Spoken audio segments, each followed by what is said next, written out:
Christof's voice fills the sky. Say something, goddammit! You're on television! You're live to the whole world! Truman stands at the top of the staircase at the door marked exit. And before he takes a single step through it, he stops, he smiles, and he bows. We remember this as the moment Truman finally escapes performance. But the last thing he does before leaving is perform. Only this time, the performance belongs to him. Most readings of the ending of The Truman Show treat the door as the whole story, the moment Truman finally gets free. But Truman's final bow changes the meaning of that escape. Christof built the show, ran the control room, and spent 30 years arranging how Truman's life would be seen. In the final moments, he loses that. Not because Truman finds an exit, but because Truman himself is the one who decides what his last performance will do and makes sure Christof can't produce another one after it. That's the part that's his. Not the door, but what he does right before he walks through it. So the question is, how does something that Truman has carried for years become the act that takes the ending away from the man who controlled his life? That question? That's The Truman Show.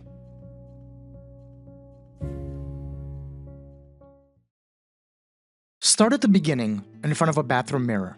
Truman runs through voices and faces nobody's supposed to see. Then he steps outside and greets his street the way he always does.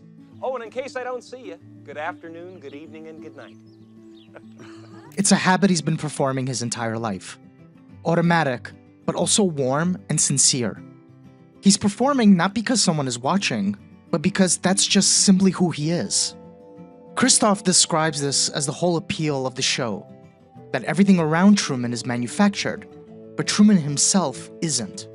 No scripts, no cue cards, just a man being exactly who he is. That claim isn't totally false, but not entirely true. Truman's feelings are real, the situations producing them aren't. Christof didn't write Truman personally, but he built an entire set around him, then charged advertisers for what came out of it. Here, the line opens another ordinary day. Later on, at the staircase, that same line closes the last day Christof will ever get to film. Truman is sincere in both moments. What changes is that he finally understands that he's been on a stage his entire life, and that someone else has been cashing in on it. Christof didn't need to write every line. He only needed to control the world in which every line could occur. Take the fear of water. Truman's father supposedly drowns on a boating trip when Truman is a boy. Staged, timed, and used ever since to keep a grown man from crossing open water. The fear is real. Its origin isn't an accident. Take Marlin, his best friend, for example. When Truman's suspicion peaks, Christof guides Marlin through the reassurance Truman needs. He says, "The last thing I'd ever do is lie to you." This comes right before staging Truman's father's miraculous return.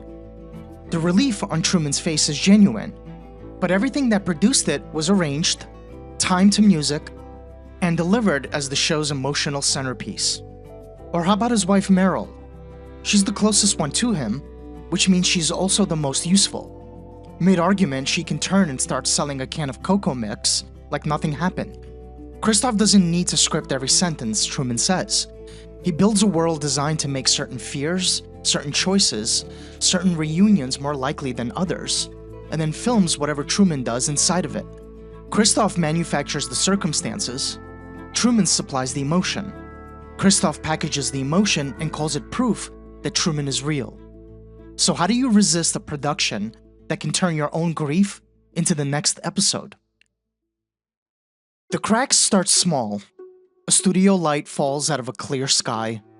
A radio broadcast describes his exact movements back to him, a beat too late to be coincidence.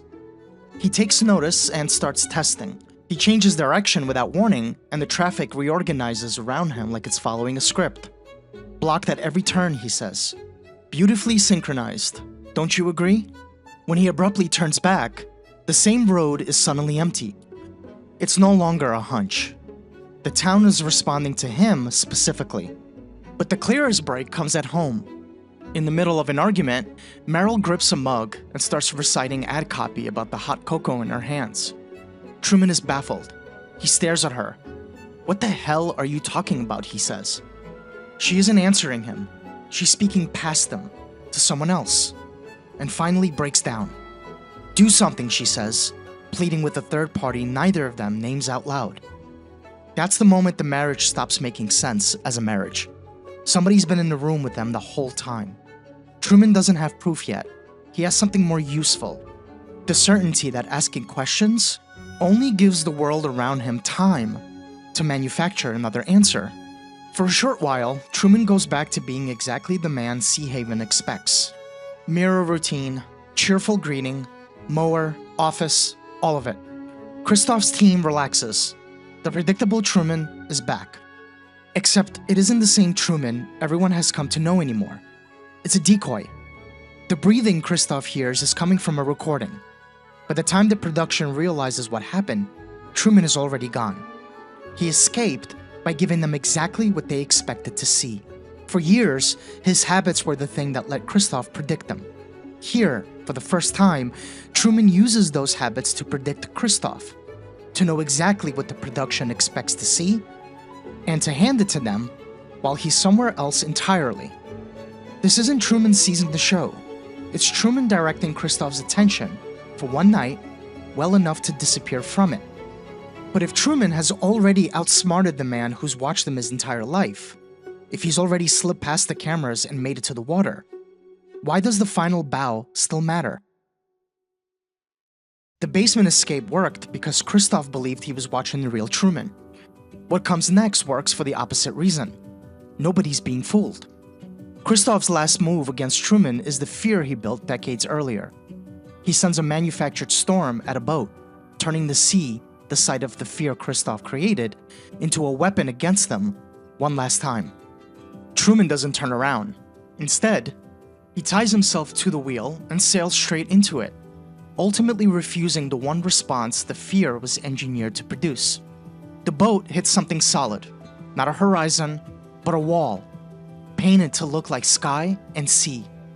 Truman finds the seam, touches it, and laughs. Whatever this world claimed to be, turns out to be small enough to have an edge. Behind the seam is a staircase, and at the top of the staircase, a door marked exit. The door solves the physical problem instantly. It doesn't solve the argument Christof still wants to have. His voice comes down through the false sky one last time, not threatening Truman, but trying to define him. He calls himself the Creator, says he's watched Truman his entire life, knows him better than Truman knows himself, warns him that the outside world contains the same lies and deceit, while the world Christof created gives him nothing to fear. Truman answers with the line that draws the actual boundary of this story. He says, Never had a camera in my head. Christof had access to Truman's face, his habits, his fear, his marriage, his ratings. He never had final authority over what any of it meant to Truman. He mistook watching someone for owning them. That is Christof's blind spot. He has mistaken a complete archive for a complete person. He can replay Truman's expressions, predict his routines, and manufacture the choices around him. But once Truman understands the frame, Christof can no longer force the next response, or guarantee that another response will come. So with Christof no longer able to decide what Truman does next, what does Truman choose to do with the final moment still being broadcast? Let's go back to the very first version of his famous line. In case I don't see you, good afternoon, good evening, and good night. Truman says it on his way out the door for a job he doesn't question, to neighbors who are paid to answer him, without the faintest idea that the line is being broadcasted. It's a habit. It sustains the routine. It promises there's another ordinary day coming right behind it, and another episode behind that. Now watch him say it again at the top of the staircase, seconds after telling Christof's there was never a camera in his head. The words haven't changed. Nothing about them is new. That's actually the strongest objection to everything this essay is arguing. That Truman didn't invent a new sentence, didn't write himself a better exit line, just repeated the show's own catchphrase back at it. But meaning was never only in the words. It comes from who's saying them, why they're saying them, and what they understand in that moment. The first time, Truman has no idea anyone is watching. This time, he knows an audience is waiting on the other side of that sky. He gives them the line anyway, but now on his terms, just before walking away and making sure they never get another scene. Truman could leave in silence. He could reject the phrase entirely because the show is the one that turned it into a brand. Instead, he keeps the part of it that was genuinely his. The humor, the timing, the instinct to make an exit feel like an exit, and takes it back from Christof. He isn't leaving 30 years of himself behind at the door. He's deciding which parts of those 30 years still belong to him when he walks through it. That is what makes the bow an act of authorship. Truman understands the stage now, and he chooses how his part ends. He isn't pretending the performance never happened. He acknowledges it, bows to the people who watched it, and tells the man who controlled it that the show is over. At the start, the line keeps the show running. At the end, it shuts the show down. At the start, Christof knows another scene is coming. At the end, Truman makes sure one can't. The door gets Truman out of Seahaven. The bow is what takes the ending away from Christof. The finished film pairs Truman's bow with an audience that claps, cheers, and then, within seconds, begins asking what else is on. Christof isn't the only one who thought 30 years of watching added up to a claim on Truman. The audience believes something similar, but in a softer form. Their attachment may be sincere, but it exists inside the habits of television consumption. They can grieve for Truman, celebrate his escape, and still begin looking for a replacement program seconds later. 30 years of access felt like a relationship. The final joke reminds us that for all of their attachment, Truman was still a show they expected to be replaced. Their feelings don't have to be fake for their claim to be false. Caring about Truman never gave them the right to decide how long he owed them access. Truman doesn't need their applause to make the exit real. The bow was never a request for their approval. It was the last thing he gave them before he stopped giving them anything at all.